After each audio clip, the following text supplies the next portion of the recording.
И се враќаме назад во студиото со последниот разговор за денес на тема спорт. Како што најавивме на самиот почеток од емисијата, ќе разговарам за една убава тема, малку и секако емотивна, во продолжение повеќе со Дејан Митров. Дејан одбележува крај на една спортска кариера со настапи за репрезентација, момент исполнет со емоции, гордост, но и тишина, кои се собираат сите години со труд, борба и жртва. Пред неколку дена со златен медал се врати од меѓународниот турнир во борење победник во Белград и со тоа стави крај на својата активна надпреварувачка кариера за репрезентацијата. Добро утро, Дејан, и добре ни дојде. Добро утро и добро ве најдов. Нема да одземам многу време во најавата, ќе оставам повеќе време за секако твоите одговори. Златен медал, 5 победи на победник во Белград. Дали можеше да замислиш подобар крај на една активна кариера за репрезентација во кикбокс? Во борење. Во борење, се извинувам.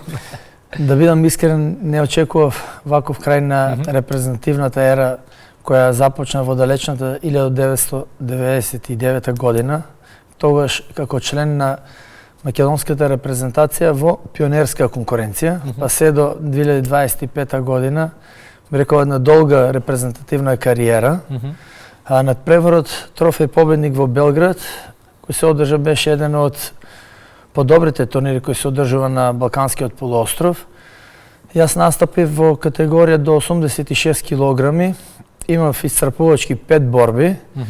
Во финалето успев да го победам представникот од Словачка со 8:5 и со тоа да го освојам златниот медал како црешка на тортата која завршува. Сега вие како што рековте, доста за репрезентација, да кажеме, да, и ти таму изјави велиш мојот последен настап за светиот дрес. Што тоа значи, еве да објасниме подобро? Продолжуваш да се надпреваруваш во борење? Точно така, тоа беше за светиот дрес.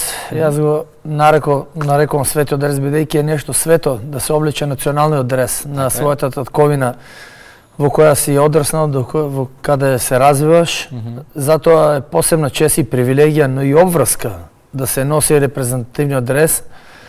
Сакам да бидам еден пример за помладите генерации кои, за жал, почесто го одбираат современиот живот, модерното живење, уживањето во кој што ги нуди животот. Мојата заложба ќе биде да се насочат младите кон спортските сали, да се всади во нив спортскиот дух, бидејќи знаеме дека во здраво тело ќе живее здрав дух. Победи против ривали од 5 различни земји. Која борба ви беше најтешка, која најемотивна? Ќе истекнам финалната борба против представникот од Словачка. Заврши со 8:5 во моја полза. Исто така емотивна борба, бидејќи знаев дека е последна борба за репрезентативниот дрес и дадов се од себе, дори 101 атом од мојот процент кој што го поседов во тој момент, само да завршам на начин како што доликува на еден спортист, а тоа е со златен медал, да се опрости од репрезентативниот дрес. Така. Вашата кариера ја одбележа и 3 операции. Колку беше тешко да се враќате по секоја повреда и што ве тераше да не се откажете, освен дресот? Пред се вербата со фала му на Господ имав успешна рехабилитација благодарејќи на медицинскиот тим.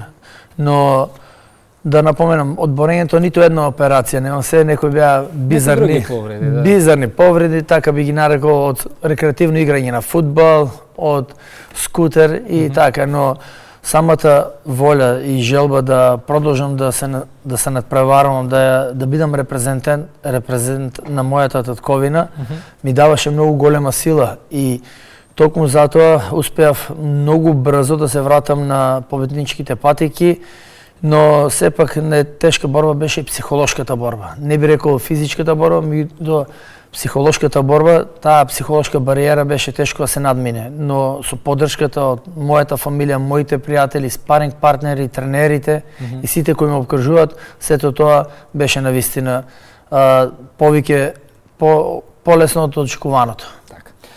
Велите дека кариерата ви е исполнета и успешно, но жалите за минималниот пораз во полуфиналето на олимписките квалификации. Колку долго боли еден таков пораз? Вечно ќе боли тој пораз. Бидејќи изгубив минимално од представникот на Русија во полуфиналето, додека финалистите обезбедува директно учество на Олимписките игри. Не барам алиби овде, јас би рекол дека поштено бев поразен, но меѓутоа доколку некој од финалистите паднеше на допинг тест или беше позитивен, јас влегував како алтернатива. Навистина е жално што толку многу труд сте вложиле, толку многу пот за да дојдете до изворот и да не се напиете вода. Но не жалам, бидејќи затоа што сакам да ги мотивирам и другите, без разлика која генерација се, да се вложат максимално, бидејќи спортистите се наши најголеми амбасадори и треба да ги вреднуваме и да ги чуваме. Така. Европски првенства во 2004 и 2007 година, таму освојувате бронзени медали. Зошто токму тие моменти ви се најдраги? Па тие моменти би ги издвоил најдраги бидејќи се тие едни од најголемите мои успеси кои сум ги постигнал во мојата кариера. Да се биде на победничкиот пиедестал на Европско првенство, два пати навистина представува голема желба, голема мотивација и голем достиг за секој спортист.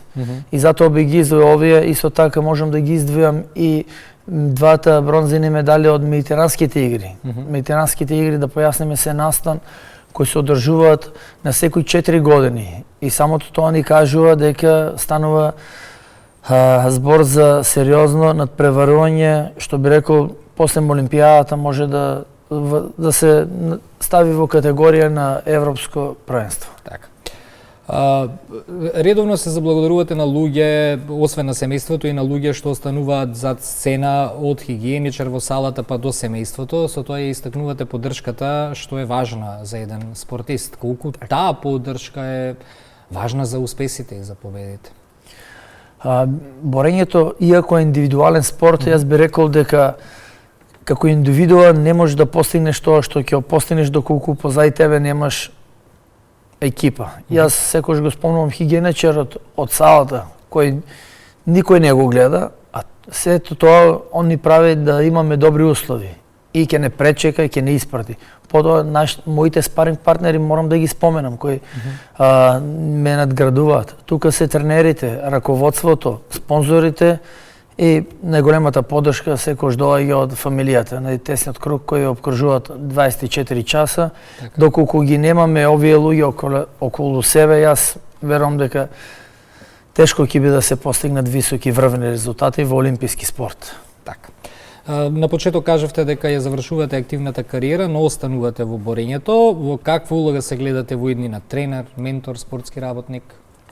Јас го одбрав животот со спорт, така да спортот е дел од мојот живот и секако дека се гледам и во иднина во борењето.